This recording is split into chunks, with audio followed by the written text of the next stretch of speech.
आपने देश को डुबो दिया। आपने देश की जनता को किया हुआ एक भी वादा पूरा नहीं किया है।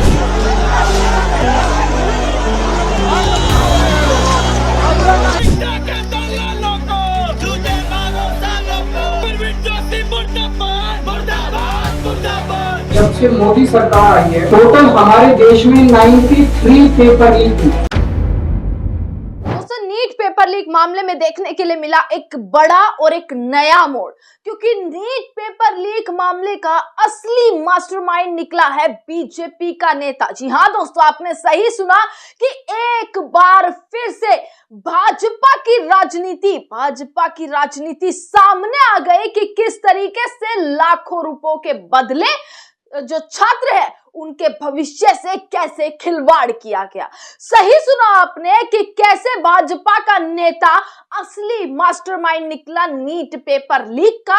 22 लाख बच्चों की जिंदगी से खिलवाड़ करने वाले भाजपाई एक बार फिर से साबित हो गए हैं कि कैसे उन्हें किसी की परवाह नहीं है। दोस्तों आपको बता दें, राजस्थान से ये पूरा मामला शुरू हुआ पेपर लीक का, कि कैसे 3 मई 2026 को नीट का पेपर होता है। 22 लाख से ज्यादा बच्चों ने दोस्तों ये पेपर दिया, एग्जाम दिया। बच्चे दूर दूर से आए, किस तरीके से धक्के खाते हुए ट्रेनों में अपना रिजर्वेशन करवाकर, किस तरीके से पैसे खर्च करके, किस तरीके से कैसे मतलब कितना अपने सारे कंफर्ट को छोड़कर बच्चे पहुंचे अपने एग्जाम सेंटर तक, अपने घर वापस गए, 100% पेपर देकर आए। किस तरीके से अपनी दिन रात की मेहनत को झोंकते हुए उन्होंने इस पेपर को दिया और तमाम सपने देखते हुए कैसे जश्न मना रहे थे कि हमारा तो सिलेक्शन हो ही जाएगा, क्योंकि जिस तरीके का एग्जाम हमारा गया, हमारा सिलेक्शन होना तो बनता है। ये वीडियो सामने आ रही थी कि स्टूडेंट्स जो है वो जश्न मना रहे थे, पर ऐसे ही खबर आ जाती है कि पेपर लीक हो गया।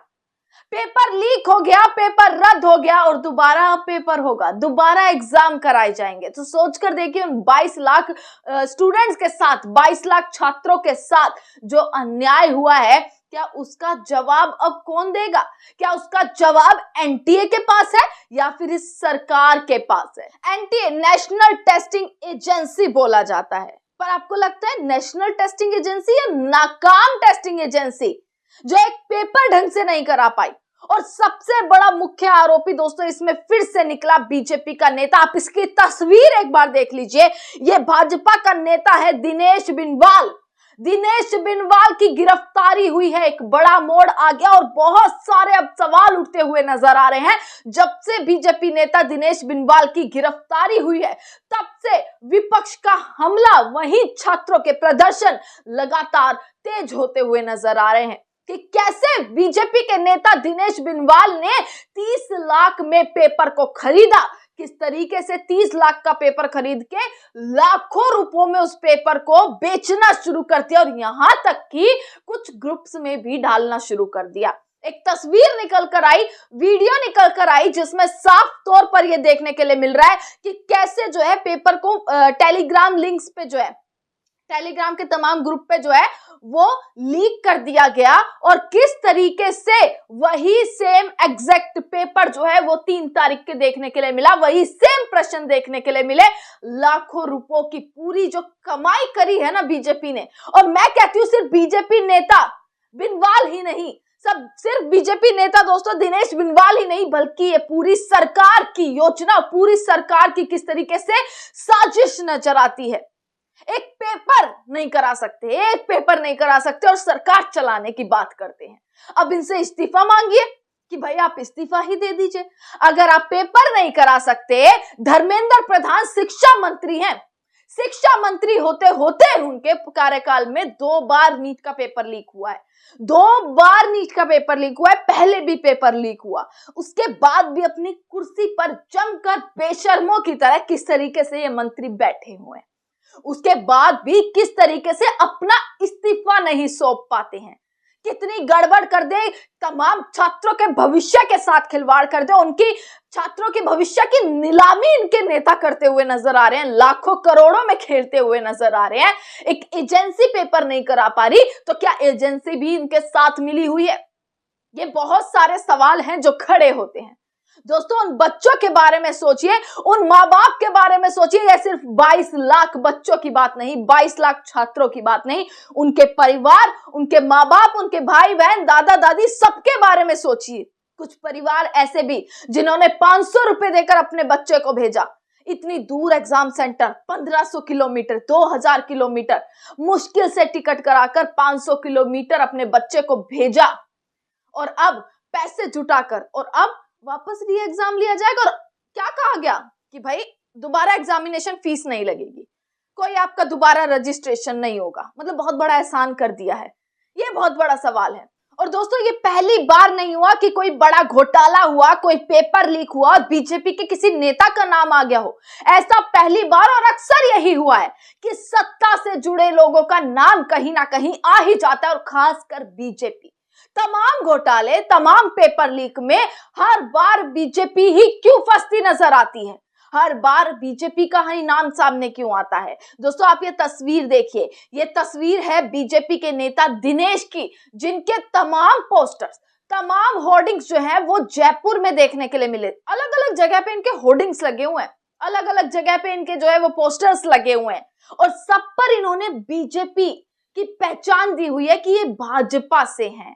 आप ये तस्वीरों में देख लीजिएगा, ये वाली तस्वीर कि कैसे भाजपा के नेता हैं दिनेश बिंदवाल शुभकामनाएं देते हुए नजर आ रहे हैं। यहाँ पर और तमाम तस्वीर कि भाजपा के नेता बीजेपी के जो है वो दिनेश बिंदवाल हैं।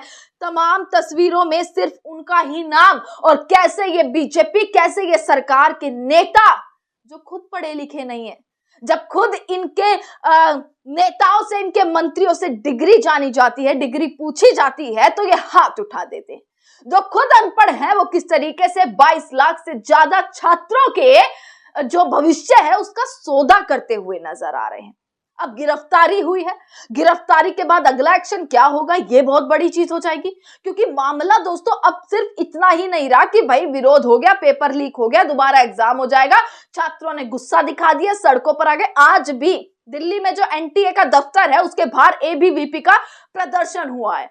उसके बाहर जो है एबीवीपी के तमाम लोगों ने प्रदर्शन किया है। विरोध प्रदर्शन लगातार हो रहे हैं। कल एनएसयूआई ने विरोध प्रदर्शन किया। छात्रों के जो चेहरे पर कहीं ना कहीं मायूसी छा गई है, क्योंकि उन्होंने अपना 100% दिया, दिन रात मेहनत करके वो 100% अपना देने गए। एग्जाम सेंटर तक कितनी मुश्किलों से पहुंचे, कैसे उनके माँ बाप ने वो मुश्किल झेली। ये सिर्फ छात्रों की बात नहीं, उनके माँ बाप की भी बात हो जाती है कि मुश्किल उन्होंने भी झेली है। पर ये सरकार कहाँ समझेगी? ये सरकार आखिरकार कहाँ समझेगी? कहाँ मोदी जी बोलेंगे? मोदी जी जब पहले पेपर लीक होते तो बड़े बड़े भाषण देते थे, कांग्रेस ने ये करवा दिया। दोस्तों कांग्रेस के राज में पेपर लीक हो गया, बच्चों के भविष्य की चिंता नहीं है। पर अभी तो संसद में भी बोल रहे थे ना, नीट सबसे ज्यादा सुरक्षित है, नीट पेपर को सबसे ज्यादा सुरक्षा में करवाए। अरे कहां गई आपकी सुरक्षा? ये बहुत बड़ा सवाल है। कहां गई आपकी सुरक्षा कि आपकी नाक के नीचे, आपकी मंत्री की नाक के नीचे आपके ही नेता उस पेपर का सौदा करते हुए नजर आते हैं। दोस्तों आप ये तस्वीर देख लीजिएगा, जिसके बाद विनोद जाखड़ है, उन्होंने एक चीज लिखी है, बीजेपी नेता छात्रों के भविष्य का सौदा कर रहे हैं। बीजेपी नेता दिनेश बिंदवाल पर नीट पेपर बेचने के आरोप, लाखों मेहनती छात्रों और परिवारों के सपनों पर हमला है।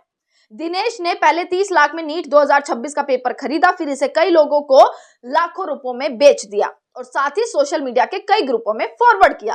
पेपर लीक माफिया दिनेश बिंदवाल ने बीजेपी के संरक्षण में भयंकर फर्जीवाड़ा कर देश के लाखों बच्चों के भविष्य को गर्त में धकेल दिया।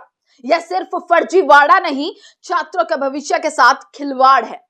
दोस्तों एक के बाद एक जो है अब हमला लगातार किया जा रहा है, और सबसे बड़ा सवाल उठ जाता है राजस्थान सरकार पर भी। वहां पर भी तो बीजेपी की सरकार है कि आखिरकार जब 3 मई से पहले ही पेपर लीक हो गया था, तो अब 12 मई को जाकर इस पेपर को रद्द किया गया और देश के सामने लाया गया कि पेपर लीक हो गया। इतने तमाम दिनों तक ये खबर को क्यों छिपाया गया?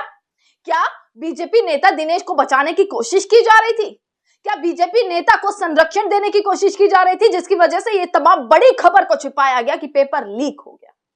दोस्तों बहुत बड़ी खबर है जिस पर विपक्ष लगातार हमला बोलता हुआ नजर आ रहा है। लगातार आज प्रेस कॉन्फ्रेंस भी की गई है, कांग्रेस की तरफ से प्रेस कॉन्फ्रेंस हुई है। वहीं जो है एक के बाद एक आरोप जो है अब लगाए जा रहे हैं, एक के बाद एक आरोप। और बार बार श्रीनिवास बीवी से लेकर तमाम लोगों ने अब इस चीज पे लिखना शुरू किया है कि ये भाजपा के नेता हैं। एबीवीपी वर्कर्स का प्रोटेस्ट जो है आपको मैं यहां पर दिखा रही हूं, ये तस्वीर भी देख लीजिएगा।